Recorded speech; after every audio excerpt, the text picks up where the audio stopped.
હાલના આધુનિક યુગમાં સંબંધોમાં ભરોસો ખોવાઈ રહ્યો હોય તેવી અનેક ઘટનાઓ સામે આવી રહી છે. સંબંધોને શર્મસાર કરતો આવો જ એક કિસ્સો સુરતમાંથી સામે આવ્યો છે, જે જમાઈ દ્વારા કાકા સસરાને બ્લેકમેઇલ કરવામાં આવી રહ્યા હોવાની ઘટના સામે આવતા ચકચાર મચી જવા પામી છે. સુરતમાં જમાઈ દ્વારા કાકા સસરાને બ્લેકમેઇલ કરવામાં આવી રહ્યા હતા. જમાઈ પાસે કાકા સસરાના આપત્તિજનક ફોટો હતા, જે સોશિયલ મીડિયા પર વાયરલ કરી દેવાની ધમકી આપીને પૈસાની માંગણી કરતો હતો. આ આપત્તિજનક ફોટોમાં કાકા સસરા મહિલા સાથે વાંધાજનક હાલતમાં હોવાના કારણે કાકા સસરાને બદનામ કરવાની ધમકી જમાઈ દ્વારા આપવામાં આવી રહી હતી. જમાઈ કાકા સસરાને બદનામ કરવાની ધમકી આપીને પૈસા અને મિલકતની માંગણી કરી રહ્યા હતા. આ સાથે જમાઈ દ્વારા કાકા સસરાને બલાત્કારના ખોટા કેસમાં ફસાવી દેવાની ધમકી પણ આપવામાં આવી હતી. સમાજમાં બદનામીના ડર અને પૈસા મિલકત જવાની બીક વચ્ચે કાકા સસરાએ આ અંગે પોલીસ ફરિયાદ નોંધાવી હતી. આ કેસમાં બિલ્ડર જય ડાંગર સહિત 3 આરોપીઓની ધરપકડ કરવામાં આવી છે. સુરતનો નિવાસી જય ડાંગર કન્સ્ટ્રક્શન વ્યવસાય સાથે સંકળાયેલો છે. આ સાથે તેના કાકા સસરા વરજાંગભાઈ પણ કન્સ્ટ્રક્શન વ્યવસાય સાથે જોડાયેલા છે. જય ડાંગર વરજાંગભાઈની ભત્રીજીના પતિ છે. આરોપી જમાઈ જય ડાંગરે તેમના 3 સાથીદારો પ્રશાંત પટેલ અને સ્મિત સાથે મળીને આ કવતરું રચ્યું હતું.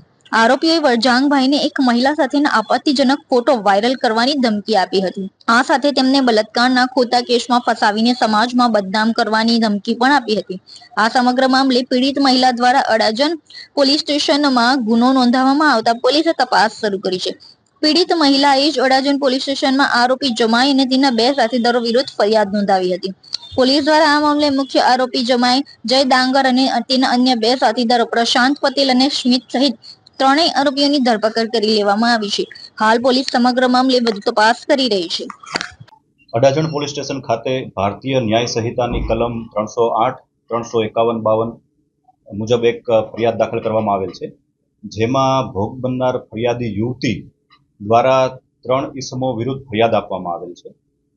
ફરિયાદી યુવતીના કેટલાક વાંધાજનક વિડીયો હોવાનું જણાવી જે આરોપીઓ છે તેના દ્વારા યુવતીને પાસેથી પૈસાની માગણી કરવામાં આવેલી અને વધુ પૈસા મેળવવા માટે ધમકી આપવામાં આવેલી, અને જો પૈસા નહીં આપવામાં આવે તો તેને બદનામ કરી અને તેના વિડીયો વાયરલ કરવાની પણ ધમકી આરોપીઓ દ્વારા આપવામાં આવેલી.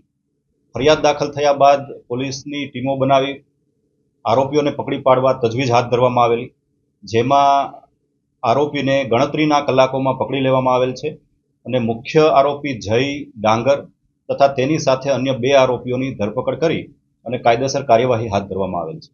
સર, કેટલા રૂપિયા ખંડણી પેટે માંગ્યા હતા અને આરોપીઓનું બેકગ્રાઉન્ડ શું છે? 5 લાખ રૂપિયા ફરિયાદી દ્વારા અપાઈ ચૂક્યા હોવાનું જણાયેલ. આ ઉપરાંત રૂપિયા 10 કરોડની માતબર રકમની માગણી ફરિયાદી પાસેથી આરોપીઓ દ્વારા કરવામાં આવેલ અને આરોપીની ધરપકડ કરી તેની પૂછપરછ હાલ ચાલુ છે. પણ પ્રાથમિક માહિતી મુજબ આ પ્રકારની પ્રવૃત્તિ કરવા માટે આરોપી ટેવાયેલ હોવાનું પ્રાથમિક તબક્કે જાણવા મળેલ છે. સર, વરજાંગભાઈ અને આરોપીનો શું સંબંધ છે? આરોપીઓ અને જે ભોગ બનનાર છે તે પ્રોફેશનલી વ્યાવસાયિક રીતે પણ એકબીજાના સંપર્કમાં હોવાનું પ્રાથમિક તબક્કે જાણવા મળેલું છે. સર, એકબીજાના સંબંધી શું થાય છે?